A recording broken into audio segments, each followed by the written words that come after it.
Hi hello good morning. ನನ್ನ YouTube ಜನತೆಗೆ ನಮಸ್ಕಾರಗಳು. ರೇವತಿ ಪುಟ್ಟ ಪ್ರಪಂಚಕ್ಕೆ ಸ್ವಾಗತ.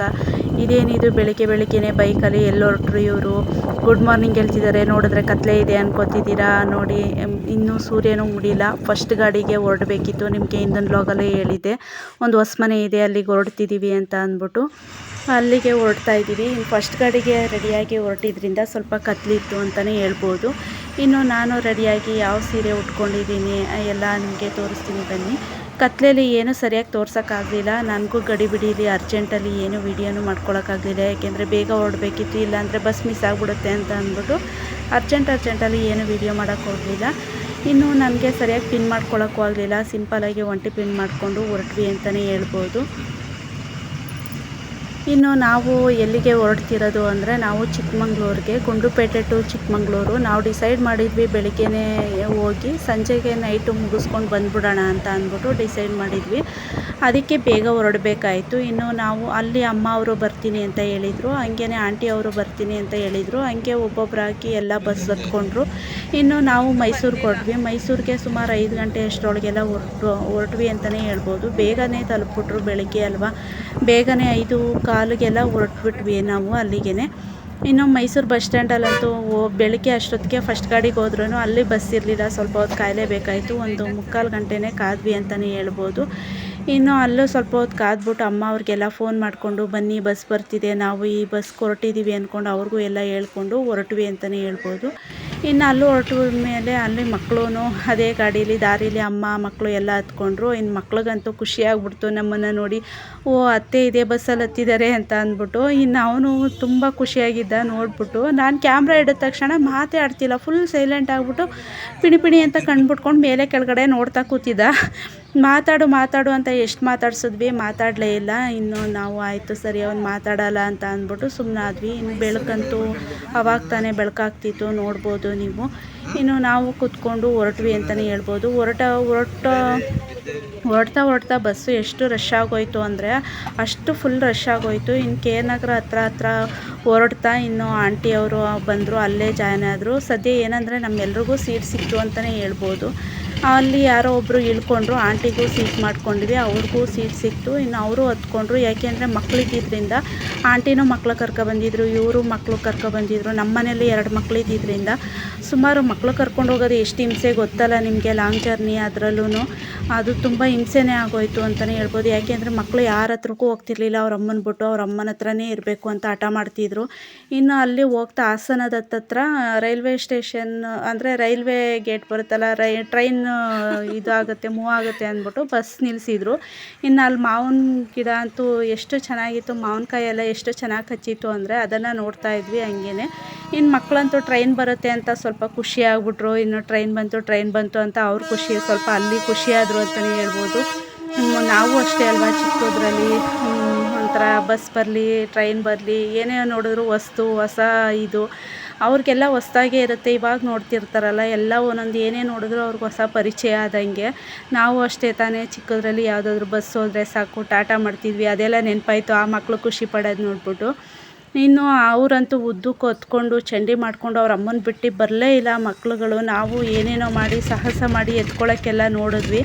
ಇನ್ನು ಅವರಂತೂ ಇಬ್ಬರೂ ಅವ್ರ ಅಜ್ಜಿ ಹತ್ರಕ್ಕೂ ಹೋಗ್ತಿರ್ಲಿಲ್ಲ, ನಮ್ಮ ಹತ್ರಕ್ಕೂ ಬರ್ತಿರ್ಲಿಲ್ಲ, ನಮ್ಮ ಅಮ್ಮನ ಹತ್ರನೂ ಹೋಗ್ತಿರ್ಲಿಲ್ಲ. ನಾವು ಏನೇನು ಇವನು ಒಂದು ಸ್ವಲ್ಪ ಹೊತ್ತಿದ್ದ, ಪುನಃ ನಾನು ಅಮ್ಮನ ಹತ್ರಕ್ಕೆ ಹೋಗ್ತೀನಿ ಅಂತ ಅಂದ್ಬಿಟ್ಟು ಇನ್ನು ನಮ್ಮ ಆಂಟಿ ಮೊಮ್ಮಗ ಬಂದಿದ್ದ, ಅವನ ಜೊತೆ ಮಾತಾಡಬೇಕು ಅಂತ ಇವನು ಮುಂದೆನೇ ಹೊಟ್ಟೋದ. ನಾನು ಸ್ನ್ಯಾಕ್ಸ್ ತಂದಿದ್ದೆಲ್ಲ ತೋರಿಸ್ದೆ, ಏನೇನೋ ಖುಷಿ ಮಾಡಿದೆ, ಏನು ಮಾಡಿದ್ರು ನಮ್ಮ ಹತ್ರ ಬರಲಿಲ್ಲ. ಇನ್ನು ಅವಳಂತೂ ಪಾಪ ವಾಮೆಂಟ್ ಎಲ್ಲ ಮಾಡ್ಕೊಂಡು ಹತ್ಕೊಂಡು, ಕರೂಸ್ ಜಾಸ್ತಿ ತಾನೇ ಆ ಕಡೆ ಎಲ್ಲ. ಚಿಕ್ಕಮಂಗ್ಳೂರಿಗೆ ಹೋಗ್ಬೇಕಾದ್ರೆ ಸ್ವಲ್ಪ ಕರೂಸ್ ಇರುತ್ತಲ್ಲ ನೋಡಿ, ಅದರಿಂದ ಒಂದು ಸ್ವಲ್ಪ ಮಕ್ಕಳಿಗೆ ಆಗದೆ ಒಂದು ಸ್ವಲ್ಪ ಖಾಲಿ ಹೊಟ್ಟೆ ಬೇರೆ ಇತ್ತಲ್ಲ, ವಾಮೆಂಟ್ ಎಲ್ಲ ಮಾಡ್ಕೊಬಿಟ್ಲು ಅಂತಲೇ ಹೇಳ್ಬೋದು. ನಾವು ಒಂದು ಸ್ವಲ್ಪ ಹಿಂಗೋ ಮಾಡಿ ಕರ್ಕೊಂಡ್ವಿ.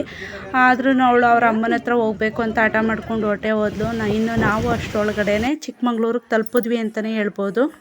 ಇನ್ನು ಅಲ್ಲೂ ಹೋಗ್ತಿದ್ದಂಗೆ ತುಂಬ ಎಲ್ಲ ಸ್ಟ್ರೈನ್ ಆಗಿಬಿಟ್ಟಿತ್ತು ಎಲ್ರಿಗೂ. ಫಸ್ಟು ತಿಂಡಿ ತಿಂದ್ಕೊಂಡು ಆಮೇಲೆ ಬಂದು ರೂಮ್ ಸೇರಿಕೊಂಡ್ವಿ. ನೋಡಿ, ಫ್ರೆಶ್ ಅಪ್ ಆದ್ವಿ, ಮುಖ ತೊಳ್ಕೊಂಡು ಸ್ಯಾರಿ ಎಲ್ಲ ಸರಿಯಾಗಿ ಪಿನ್ ಮಾಡಿಕೊಂಡು ಸ್ವಲ್ಪ ಕೂತಿದ್ದು ರೆಸ್ಟ್ ಮಾಡಿ ಆರಾಮ್ಸೆ ಮಕ್ಕಳಿಗೆಲ್ಲ ರೆಡಿ ಮಾಡಿ ಸ್ವಲ್ಪ ಒಂದು ಸ್ವಲ್ಪ ಹೊತ್ತು ಅಲ್ಲೇ ಸುಮಾರು ಹೊತ್ತು ಕಳೆದೇ ಬಿಟ್ವಿ ನಾವು. ಒಂದು ಸ್ವಲ್ಪ ತುಂಬ ಸ್ಟ್ರೈನ್ ಆಗಿದ್ದರಿಂದ ಒಂದು ಸ್ವಲ್ಪ ಆರಾಮ್ಸೆ ಆಗಿ ಕೂತಿದ್ದು. ಆಮೇಲೆ ಕೆಳಗಡೆ ಬಂದು ನಮ್ಮ ಅಕ್ಕ ಅವರೆಲ್ಲ ಇದ್ದರು, ಎಲ್ಲರೂ ಮಾತಾಡಿಸ್ಕೊಂಡು ಸ್ವಲ್ಪ ಜಾಸ್ತಿ ಹೆಚ್ಚಿಗೆ ವೀಡಿಯೋ ಮಾಡೋಕ್ಕಾಗಲಿಲ್ಲ. ಏಕೆಂದರೆ ನಮಗೆ ಹೊರಡಬೇಕಾಗಿದ್ದರಿಂದ ಜಾಸ್ತಿ ಇಲ್ಲಿ ವೀಡಿಯೋ ಮಾಡೋದಕ್ಕೆ ಕೂರೋಕ್ಕಾಗಲಿಲ್ಲ. ಯಾಕೆಂದರೆ ಟೈಮ್ ಆಗಿಬಿಟ್ರೆ ಕಷ್ಟ, ನಮಗೆ ಪುನಃ ಇಲ್ಲಿಗೆ ತಲುಪಬೇಕಿತ್ತಲ್ಲ ನಮಗೆ.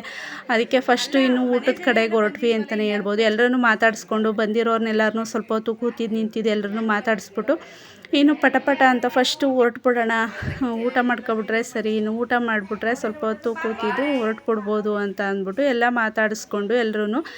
ಇನ್ನು ನಾನು ಮೇಯ್ನಾಗಿ ಹೊಸ ಮನೆ ಅಂದರೆ ಓಪನ್ ಮಾಡಿದ್ರಲ್ಲ ಅವ್ರನ್ನ ವೀಡಿಯೋ ಮಾಡೋಕ್ಕೆ ಆಗಲಿಲ್ಲ. ಇನ್ನು ಊಟ ಮಾಡ್ಕೊಂಡು ನಾವು ಹೊರಟ್ವಿ. ನನಗಂತೂ ಸೆಕೆ ಆಗಿತ್ತು, ಒಂದು ಡ್ರೆಸ್ ತೊಗೊಂಡೋಗಿದೆ ಸದ್ಯ, ಇಲ್ಲ ಅಂದರೆ ಅದು ಆ ಸೆಕೆಗೆ ಆಗ್ತಿರ್ಲಿಲ್ಲ. ನಾವು ಡ್ರೆಸ್ ಚೇಂಜ್ ಮಾಡಿಕೊಂಡು ಹೊರಟು ಬಂದ್ವಿ. ಇನ್ನು ಅಂಗಡಿ ಹತ್ರ ಇನ್ನು ನಾವು ಆ ಸೆಕೆಗೆ ಒಂದು ಸ್ವಲ್ಪ ನೀರು ಮತ್ತು ಡ್ರಿಂಕ್ಸ್ ಏನಾದರೂ ತಗೊಳ್ಳೋಣ ಅಂತ ಅಂದ್ಬಿಟ್ಟು ಜ್ಯೂಸ್ ತೊಗೊಂಡ್ವಿ. ಇನ್ನು ಅಮ್ಮಂಗೆ ಗೊತ್ತಿಲ್ಲ, ಅಮ್ಮನೂ ತೊಗೊಂಡ್ರು ಪಾಪುಗೆ ಅಂತ. ಇನ್ನು ಅವಳು ಹೋಗಿ ಮಕ್ಕಳಿಗೆಲ್ಲ ಸ್ನ್ಯಾಕ್ಸ್ ತೊಗೊಬಂದ್ಲು, ಅವಳು ಒಂದು ಜ್ಯೂಸ್ ತಂದಿದ್ಲು. ಹಿಂಗೆ 3 ಜನನೂ ಗೊತ್ತಿಲ್ಲದಂಗೆ 3 ಜನನೂ ಜ್ಯೂಸ್ ತೊಗೊಂಡು ಸ್ನ್ಯಾಕ್ಸ್ ತೊಗೊಂಡು ಬಂದ್ವಿ. ಇನ್ನು ಬರಬೇಕಾದ್ರಂತೂ ಮಕ್ಕಳು ಚಂಡಿ ಮಾಡ್ತಿದ್ರಿಂದ ನಾವು ಫಸ್ಟ್ ಸೀಟಲ್ಲೇ ಕೂತ್ಕೊಬಿಡೋಣ, ಸದ್ಯ ಖಾಲಿ ಇತ್ತು ನಮಗೆ, ಅದಕ್ಕೆ ಮುಂದೆನೇ ಕೂತ್ಕೊಬಿಡೋಣ ಅಂತ ಡಿಸೈಡ್ ಮಾಡಿ ಎಲ್ಲರೂ ಮುಂದೆನೇ ಕೂತ್ಕೊಂಡ್ವಿ. ಇನ್ನು ಮುಂದೆ ಎಲ್ಲ ಚೆನ್ನಾಗಿ ಕಾಣಿಸ್ತಿತ್ತಲ್ಲ, ಮಕ್ಕಳು ಒಂದು ಸ್ವಲ್ಪ ಖುಷಿಯಾಗಿದ್ರು ಅಂತಲೇ ಹೇಳ್ಬೋದು. ಎಲ್ಲ ಕಾಣಿಸ್ತಿತ್ತಲ್ಲ, ಸ್ವಲ್ಪ ಸ್ನ್ಯಾಕ್ಸು ಇತ್ತು ತಿಂದ್ಕೊಂಡು, ಸ್ವಲ್ಪ ಡ್ರೈವರು ಚೆನ್ನಾಗಿ ಮಾತಾಡಿಸ್ತಿದ್ರು, ಅವ್ರನ್ನೆಲ್ಲ ಮಾತಾಡಿಸ್ಕೊಂಡು ಕೂತಿದ್ದು. ನಾವು ಸ್ವಲ್ಪ ತಮಾಷೆ ತರಲೆ ಮಾಡಿಕೊಂಡು ಮಕ್ಕಳನ್ನೆಲ್ಲ ರೇಗಿಸ್ಕೊಂಡು ಒಂದು ಸ್ವಲ್ಪ ಖುಷಿಯಾಗಿ ಒಂದು ಸ್ವಲ್ಪ ಎಂಜಾಯ್ ಮಾಡಿಕೊಂಡು ಒಂದು ಸ್ವಲ್ಪ ಸ್ನ್ಯಾಕ್ಸ್ ಎಲ್ಲ ತಿಂದ್ಕೊಂಡು ರೇಗಿಸ್ಕೊಂಡು ಹೊರಟ್ವಿ ಅಂತಲೇ ಹೇಳ್ಬೋದು.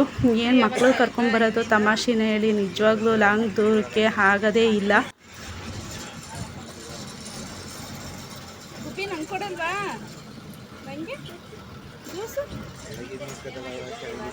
ನಾನು ಬೆಳಗ್ಗೆ ಕೊಟ್ಟೆ, ನೀನು ಕೊಟ್ಟಿಲ್ಲ ನೋಡಿ. ಈಗ ಮಾತಾಡ್ಸಿದ್ರೆ ಎಲ್ಲಿ ಕೊಟ್ಬಿಡ್ಬೇಕಾಯ್ತದೆ ಇವಾಗ. ಇನ್ನು ನಾವು ಆಟೋ ಮಾಡಿಕೊಂಡು ಬಸ್ ಸ್ಟ್ಯಾಂಡ್ ಕಡೆ ಬಂದು, ಇನ್ನು ನೀವು ಆಂಟಿಯಲ್ಲಿ ನಿಮ್ಮ ಆಂಟಿಗೆ ಬಂದರು ಅಂತ ಅಂದರೆ ನೀವು ಮಾತ್ರ ಕಾಣಿಸ್ತಿದ್ದೀರಲ್ಲ ಅಂತ ಅನ್ಬೋದು. ಇನ್ನು ಆಂಟಿಯವರು ಕೇರ್ನಗರ ಸೈಡ್ ಹೋಗ್ಬೇಕಾಗಿದ್ದರಿಂದ ಅವ್ರನ್ನ ಅಲ್ಲೇ ಅವ್ರ ರಿಲೇಟಿವ್ಸು ಬಂದಿದ್ದರು. ಅವ್ರ ಜೊತೆ ಮಾಡಿ ಸರಿ ಹೋಗಿದ್ದು ಬನ್ನಿ ನೀವು ಅಂತ ಅಂದ್ಬಿಟ್ಟು ಅವರು ಕೇರ್ನಗರದ ಬಸ್ಗೆ ಅವ್ರ ಜೊತೆ ಮಾಡಿಕೊಂಡು ಅವ್ರ ಜೊತೆ ಅದು ಹೋದರು. ಇನ್ನು ನಾವು ಇಲ್ಲಿ ಬಸ್ ಹತ್ಕೊಂಡು ನಾವು ಇಲ್ಲಿಗೆ ಬಂದ್ವಿ ಅಂತಲೇ, ನಾವು ಮೈಸೂರು ಬಸ್ ಹತ್ಕೊಂಡು ಇಲ್ಲಿ ಕೂತ್ಕೊಂಡ್ವಿ ಅಂತಲೇ ಹೇಳ್ಬೋದು. ಫ್ರಂಟ್ ಸೀಟ್ ಸಿಕ್ಕಿದ್ರಿಂದ ಸ್ವಲ್ಪ ಆರಾಮಾಯಿತು ಅಂತಲೇ ಹೇಳ್ಬೋದು. ಸ್ವಲ್ಪ ಮಕ್ಕಳು ಆರಾಮಾಗಿ ಕೂತಿದ್ರು. ಇಲ್ಲ ಅಂದರೆ ಮಕ್ಕಳಿಗೆ ನಮಗೆ ಬರಬೇಕಾದ್ರಂತೂ ತುಂಬ ಸಮಸ್ಯೆ, ಅಂದರೆ ಮಕ್ಕಳು ಹತ್ತು ಒಂಥರ ಸುಸ್ತಿ ಆಗ್ಬಿಟ್ಟಿದ್ರು, ವಾಮಿಟ್ ಎಲ್ಲ ಮಾಡಿಕೊಂಡು. ಹೊರಡ್ಬೇಕಾದ್ರೆ ಏನಿಲ್ಲ, ಆರಾಮಾಗಿದ್ದರು. ಇನ್ನು ಹತ್ತತ್ರ ಮೈಸೂರು ಬಂದೇ ಬಿಡ್ತು. ನಾವು ನಿದ್ದೆ ಮಾಡಿಕೊಂಡು ಕೂತ್ಕೊಂಡು ಮಾತಾಡ್ಕೊಂಡು ಬರೋ ತನಕ ಮೈಸೂರು ಬಂತು. ಅಮ್ಮ ಅವರು ಅಲ್ಲೇ ಹೇಳ್ಕೊಂಡ್ರು ಮೈಸೂರಲ್ಲಿ. ಇನ್ನು ಅವರು ಹೊರಟರು. ಇನ್ನು ನಾವು ಮನೆ ಕಡೆಗೆ ನಮಗೆ ಒಂಥರ ರಿಲ್ಯಾಕ್ಸು, ಮೈಸೂರು ಸಿಕ್ತು ಅಂದರೆ ಒಂಥರ ನಮಗೆ ಊರ ಹತ್ರ ಬಂತು ಕಣಪ್ಪ, ಸದ್ಯ ಊರು ಸೇರ್ತಿದ್ದೀವಿ ಅಂತ ಒಂಥರ ರಿಲ್ಯಾಕ್ಸ್ ಆಯಿತು. ಇನ್ನು ನಾವು ಬಸ್ ಹತ್ಕೊಂಡು ಇನ್ನು ಅವ್ರನ್ನೆಲ್ಲ ಒಬ್ಬೊಬ್ಬರೇ ಇಲ್ಲಿ ಅವರು ಹೊರಟರು. ಇನ್ನು ನಾವು ನಮ್ಮ ಮನೆ ಕಡೆಗೆ ಹೊರಟ್ವಿ ಅಂತಲೇ ಹೇಳ್ಬೋದು. ಇನ್ನು ಅವ್ರು ತಲುಪೋ ತನಕನೇ ಒಂದು 7:30 ಗಂಟೆ 7:45 ಹತ್ತತ್ರ ಆಗಿತ್ತು ಅನಿಸುತ್ತೆ. ಇನ್ನು ನಾವು ಊರಿಗೆ ಹೊರಡೋ ತನಕ ಇನ್ನೂ ಟೈಮ್ ಎಷ್ಟಾಗುತ್ತೋ ಏನೋ ಅಂತ ಅಂದ್ಬಿಟ್ಟು ನಾವು ಹೊರಟ್ವಿ ಅಂತಲೇ ಹೇಳ್ಬೋದು. ಇನ್ನು ನಮಗೂ ಸಿಕ್ಕಾಬಿಟ್ಟೆ ಸುಸ್ತು ಸ್ಟೈನು ಎಲ್ಲ ಆಗ್ಬಿಟ್ಟಿತ್ತು. ಇನ್ನು ಸ್ವಲ್ಪ ಹೊತ್ತು ನಾನು ಎಚ್ಚರಾಗಿದ್ದಷ್ಟೇ ಮೈಸೂರು ಸ್ಟ್ಯಾಂಡಲ್ಲಿ. ಇನ್ನು ಆಮೇಲೆ ನಿದ್ದೆ ಹೆಂಗೆ ಬಂತು ಅಂತಲೇ ಗೊತ್ತಿಲ್ಲ, ನಾನು ಸ್ವಲ್ಪನೂ ವಿಡಿಯೋ ಮಾಡೋಕ್ಕೆ ಹೋಗಲಿಲ್ಲ. ಅಷ್ಟು ನಿದ್ದೆನೋ ಸ್ಟ್ರೈನೋ ಏನೋ ಗೊತ್ತಿಲ್ಲ, ತಲೆ ಸುತ್ತು ಎಲ್ಲ ಗಿರ್ರಂತಿತ್ತು ನನಗೆ. ಎಲ್ಲ ಹೆಂಗೆ ಸುತ್ತುತ್ತಿತ್ತು ಅಂದರೆ ಎಲ್ಲ ಸುತ್ತುತ್ತಿತ್ತು ನನಗೆ.